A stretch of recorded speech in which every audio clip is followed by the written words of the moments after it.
வணக்கம். 7 Winstar technology. இப்போ பார்க்குற வீடியோன்னு பார்த்தீங்கன்னா, மல்டிமீட்டர் யூஸ் பண்ணி டிசி பவர் சப்ளை எப்படி செய்யணுன்ற விஷயத்தை நம்ம இதில் செஞ்சு காமிச்சிருக்கேன்.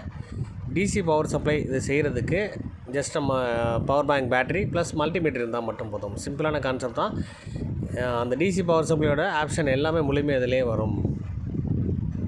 டிசி பவர் சப்ளை யூஸ் பண்ணி நம்ம எப்படி நம்ம ரீடிங் பார்க்குறோமோ அதே மாதிரி சேம் கான்செப்ட் தான் இதில் நம்ம பார்க்கலாம். அதே மாதிரி ஷார்ட் சர்க்யூட், இப்போ போர்டில் வரக்கூடிய ஷார்ட் சர்க்யூட்டையும் ப்ளஸ் ஒவ்வொரு ரீடிங்கும் பவர் சப்ளை ஆன் ஆகிடுச்சு அப்படின்னா எப்படி ரீடிங் எடுக்கும், ப்ளஸ் அந்த சிபியூ ரேம் மெமரி எப்படி ஃபங்க்ஷன் ஆகுது, அதோட ரீடிங் என்ன, இது மாதிரி A to Z நம்ம ரீடிங்கை முழுமையாக நம்ம இதை யூஸ் பண்ணி கண்டுபிடிச்சிக்கலாம். மல்டிமீட்டர் யூஸ் பண்ணி டிசி பவர் சப்ளை ரீடிங்க்கும் இதுக்கும் ரொம்ப டிஃப்ரெண்ட் இருக்குது. அந்த ரீடிங்கோட அளவு கொஞ்சம் வித்தியாசப்படும்.